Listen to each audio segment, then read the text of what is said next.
A friend's cry for help.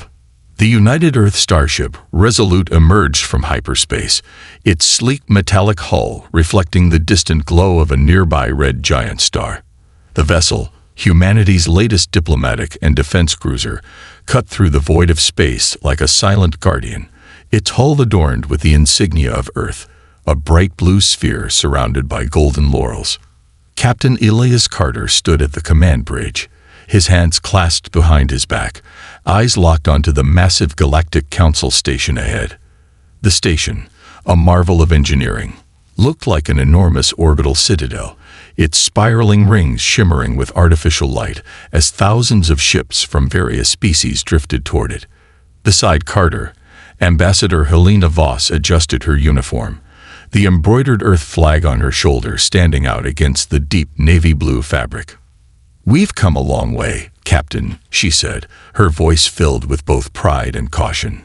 5 years ago, humanity was just another backwater species, unknown and underestimated. Now, here we are, Earth's voice at the largest diplomatic table in the universe. Carter nodded, his gaze still fixed on the station. "And yet, even with all our progress, some things never change," he muttered. A holographic display flickered to life, revealing the face of an alien. Ambassador Zitha of the Seraphim Blooms. Unlike most known species, the blooms were not made of flesh and blood, but of crystalline vines, their translucent bodies pulsing with shifting hues of green and violet. Their voices, melodic and echoing, always carried an air of serenity. But today there was no serenity in Zitha's voice. "Friends of Earth," Zitha said, her luminous body trembling, "we need your help. The Claw Empire has issued an ultimatum. They demand all our healing crystals, or they will annihilate our colonies." A hush fell over the bridge. Even the humming of the ship's systems seemed quieter. Helena's jaw tightened. "The Claws," she whispered. "The Claw Empire. A warrior species older than Earth's recorded history. They stood over 8 feet tall, covered in a natural exoskeletal armor tougher than steel. They thrived on war, expanding their empire through conquest, enslaving weaker civilizations, and raiding worlds for resources. And now they had set their sights on the blooms. Carter exhaled sharply. "The Galactic Council won't intervene, will they?" Zitha's crystalline form flickered slightly. "The Council remains indifferent. They claim non-intervention is the foundation of peace." Helena clenched her fists. "That's not peace. That's cowardice." Zitha continued, her glow dimming. "We have no weapons, no armies. Our people are healers, not fighters. If we surrender the crystals, millions will suffer. If we refuse, we will be wiped out." A silence fell over the bridge, the weight of Zitha's words pressing against them like an unseen force. Carter turned toward Helena. "If the Council won't act, we have to." She hesitated. "Elias, the Claws have a war fleet of over 3,000 ships. Earth has barely 200 combat-ready vessels." A grin tugged at the corner of Carter's lips. "Then we better make every ship count." Helena studied him for a long moment before exhaling. "I'll do what I can to rally support in the Council meeting. But if they refuse, then we'll remind the Claws why humans never back down." Carter turned to his crew. "Send a message to Earth Command. Priority 1. Tell them we may need every ship, every soldier, every strategist we've got." The communications officer nodded and relayed the signal. Zitha's voice wavered with something close to hope. "Thank you, friends of Earth." Carter exhaled, watching as the station loomed closer in the viewport. He knew the next few hours would decide the fate of the blooms, and perhaps the entire balance of power in the galaxy. And if the Claws wanted war, Earth would give them one they'd never forget. The Council's silence, humanity's resolve. The United Earth starship Resolute hovered in the docking bay of the Galactic Council station, its sleek, reinforced hull gleaming under the artificial lighting of the massive orbital platform. Inside, Captain Elias Carter and Ambassador Helena Voss walked with purpose through the hollow corridors, leading to the Grand Assembly Chamber.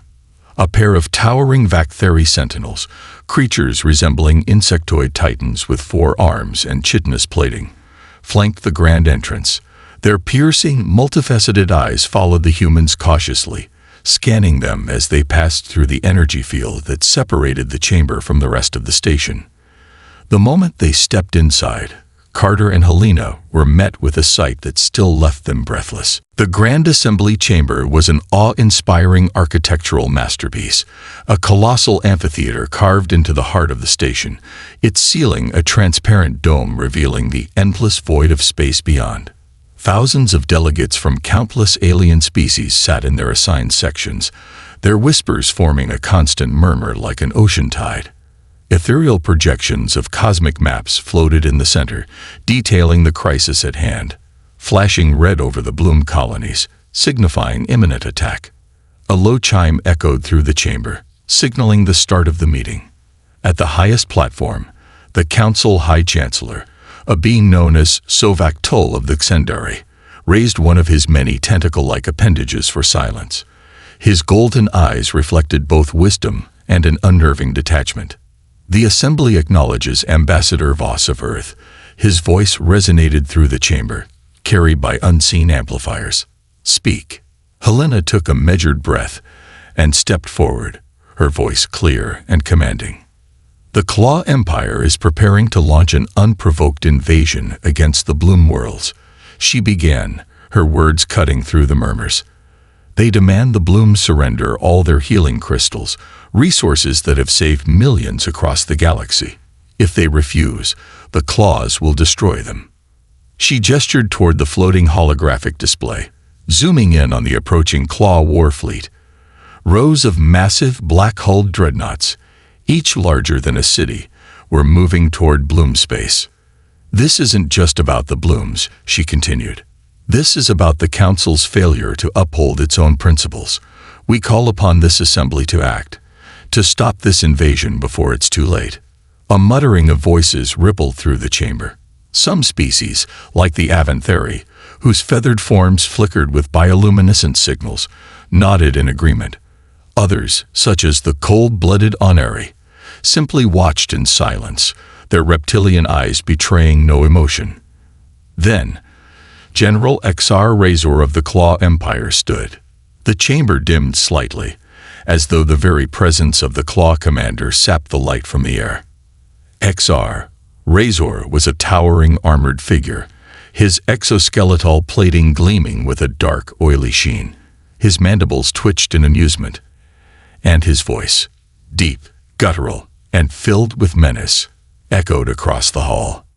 The Blooms have something we want, XR Razor said simply. They refuse to give it to us. We will take it. That is the way of the strong. That is the way of the galaxy. His burning yellow eyes fixed on Helena. You, humans, are new to this council. You do not understand how things work. A low growl rumbled through the chamber as some Claw officers chuckled. Helena didn't flinch. We understand perfectly, she shot back. We understand that you prey on the weak because you think no one will stop you. You call yourselves warriors, but all I see are thieves and cowards. The Claw delegates bristled, their sharp claws clicking against the metal floor. XR Razor's mandibles flared, but before he could speak, the High Chancellor raised a tentacle, silencing them. The Council will now deliberate, Sovak Tol declared. A long pause followed. Then the decision came. A single sentence, spoken with absolute finality. The Council will not interfere. Helena felt the air leave her lungs. The chamber was silent. Captain Carter clenched his fists. So that's it, he said, his voice barely above a whisper. You're just going to let them be slaughtered. Sovak Tol lowered his many eyes, his expression unreadable. The Council's non-intervention policy has kept peace for 1,000 years. We cannot break it for the sake of one species. Helena's eyes burned with fury. What good is peace if it only protects the powerful? A few murmurs of agreement spread through the crowd, but it wasn't enough. The Council had spoken. The Claw Empire was free to do as it pleased. Earth stands alone. Helena and Carter exited the chamber, walking briskly back toward their ship. The moment they stepped onto the Resolute's bridge, Carter slammed his fist onto the control panel, his frustration boiling over. "They were never going to help," he muttered. Helena nodded grimly. "We knew this might happen." Carter turned to the communications officer. "Get me a secure channel to Earth Fleet Command. Priority Alpha." Within moments, a holographic transmission connected. Admiral Jonathan Hayes, the Supreme Commander of the Earth Defense Fleet, appeared on screen. His expression hardened as he listened to their report. "So, it's war," Hayes said simply. Carter exhaled. "It looks that way, sir." The Admiral straightened. "Then we do what humans do best. We fight." Helena crossed her arms. "The Claws have 3,000 warships. We have 200. Hayes smirked. "That's 200 more than they think we have the guts to use." Carter grinned. "And if history's proven anything, it's that humans don't need to outnumber the enemy to win. We just need to outthink them." Helena nodded. "Then we make our stand. Not just for the blooms, but for every species that's ever been crushed under the Council's indifference." Carter turned back toward the bridge crew. "Get the fleet ready. We're going to show the Claw Empire what happens when you push humanity too far." The Resolute's engines roared to life, its hyperdrive charging. Across the sector, Earth's warships mobilize, a fraction of the Claw fleet's size, but armed with the most advanced tactics and technology ever devised by human minds. The battle for the blooms had begun, and for the first time in galactic history, the Claw Empire would learn why you never back humans into a corner. Humanity's defiance, a new dawn. The United Earth starship, Resolute, cut through the dark void of space, leading the 200 warships of Earth's first-ever interstellar battle fleet toward the Bloom homeworlds. The Claw Empire's massive armada of 3,000 warships loomed in the distance like a tidal wave of death, their colossal dreadnoughts and fast attack frigates forming an impenetrable blockade around the Bloom colonies.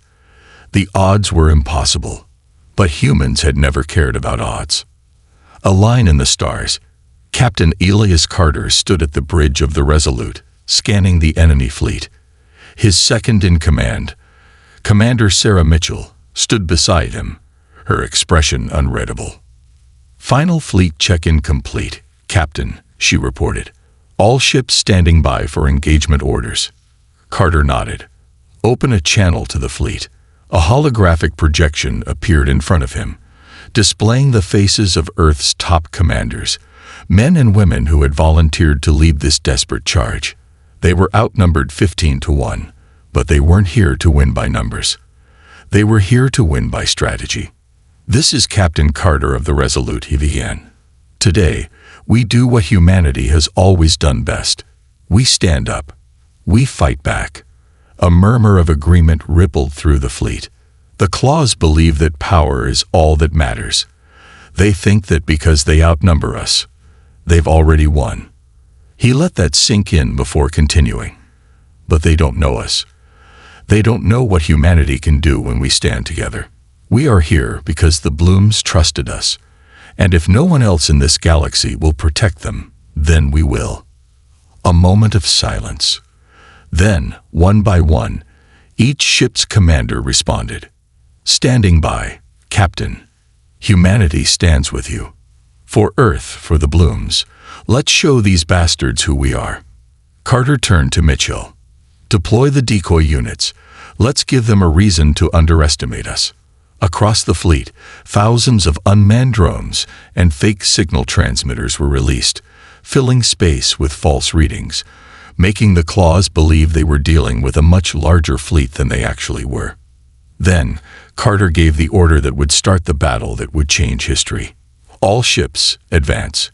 Engage at will." The Battle of Bloom Space. The first Claw ships to fire were their long-range destroyers, unleashing waves of plasma artillery toward Earth's fleet. But Carter was ready. Evasive maneuvers, keep shifting formation. The human ships didn't charge in a straight line. Instead, they moved unpredictably, weaving in and out of the plasma barrages, dodging with precision that the claws never expected. Then Earth's ships fired back. The Resolute and its sister ships unleashed a new weapon, the magnetopulse warheads, an invention of human ingenuity. These high-speed torpedoes didn't just explode, they disrupted energy shields, shorting them out for several seconds, enough time for Earth's railguns and kinetic cannons to tear into the claw ships like a storm of iron and fire. Explosions erupted across the claw lines as their forward fleet was thrown into chaos. "They're breaking formation," Mitchell called out. Carter allowed himself a small grin. "Good. Let's make them regret this fight." But then, the main claw fleet moved in. Thousands of ships descended upon Earth's fleet, surrounding them like an unbreakable cage. Even with their advanced tactics, the human forces were losing ships fast. Then, just as it seemed like the claws would overwhelm them, the blooms made their move.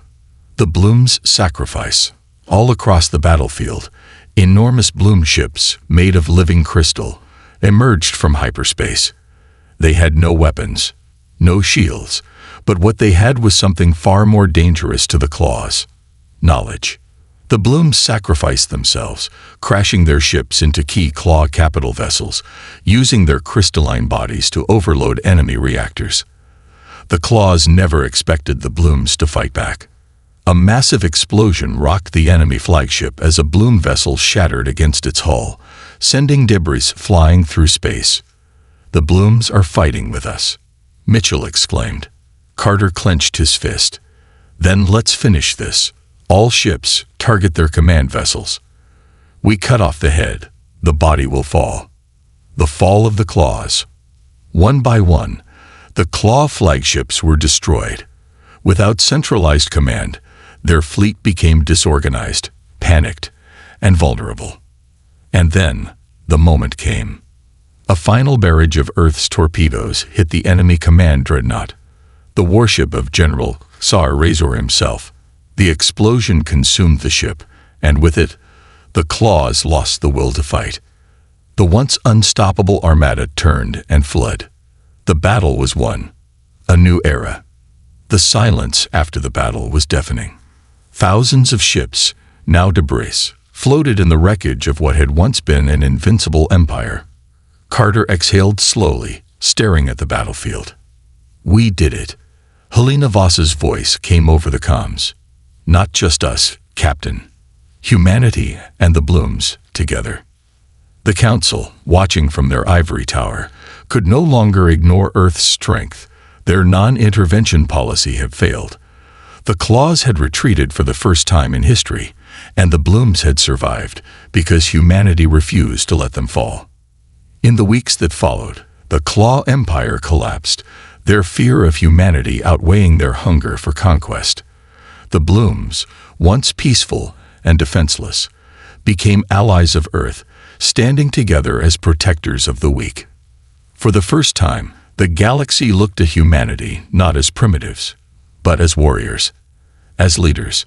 Captain Carter stood on the bridge of the Resolute, watching as bloom ships and Earth vessels flew together in a formation of unity. Helena stepped beside him. "So, what now?" Carter smiled. "Now, we keep going. We build. We protect. We show the galaxy that humanity doesn't just fight for itself." And so, humanity's place in the stars was no longer in question. They weren't just another species. They were the defenders of the innocent. And the galaxy would never forget it.